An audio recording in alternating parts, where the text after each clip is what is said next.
खुलुमबाय बेलासिनि गाहाम हामलायनाय जासिहरबाय दिनै 19 जुलाइ 2020 रबिबार फैदो दिननि माखासे हेडलाइन निउज इम्पर्टेन्ट निउज आरो ब्रेकिं निउजफोरखौ फारियै मिथिना लानि गिबि खौराङा जाबाय चाइनायाव दैबानाजों थैनाया दासिम गासै 50,000सो जाबाय होनना मिथिनाय जादों। चाइनायाव गोबां दैबाना जागासिनो दं लोगोसे भाइरासबो जागासिनो दं। जोंनि बे आसामावबो गोबां दैबाना जागासिनो दङ। बे दैबानाजों जोंनि बे आसामावबो गोबां मानसिफोरा थैनांगौ जाबाय।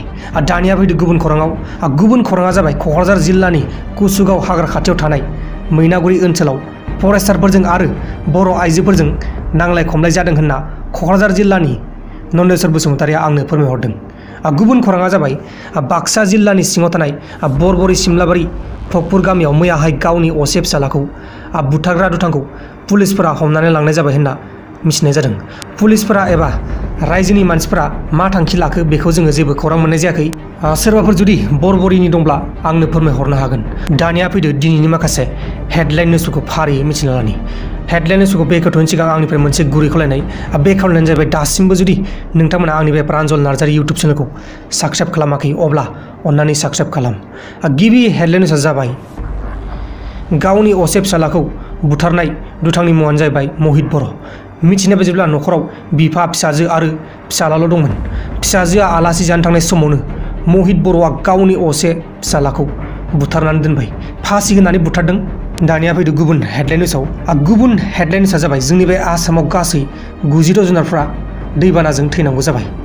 लोगोसे कंग्रेसनि लिडार बिथां राहुल गान्धी बिथाङा जोंनि बे आसाम हादोरनि थाखाय दैबानानि थाखाय मदद हरदों होननानै फोसावनाय जादों। जोंनि बे आसामाव मोनफ्रोमबो बोसोरावनो दैबाना जायो। दा बेनिखायनो जोंनि बे आसामनि दैबानाया बुहुमनाङैनो मिथिजानाय मोनसे दैबाना जाबाय। गुबुन हेडलाइन निउसआ जाबाय नागालेण्डआव गोबां दावराव दावसि जागासिनो दं। इन्डियान आर्मि आरो नागालेण्डनि माखासे थागिबिफोरजों एसे नांलाय खमलाय जागासिनो दं। नागालेण्डनि थागिबिफोरा इन्डियान आर्मिफोरखौ एसे नेग्लेक्ट खालामदों।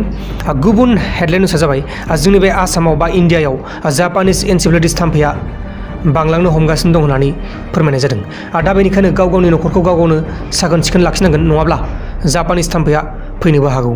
गुबुन हेडलाइन निउसआ जाबाय जोंनि बे आसामाव बा इन्डियायाव कर'ना भाइरास बेमारा आगष्ट दाननिफ्राय बा सेप्तेम्बर दाननिफ्राय खमायनो हागौ होननानै फोरमायदों।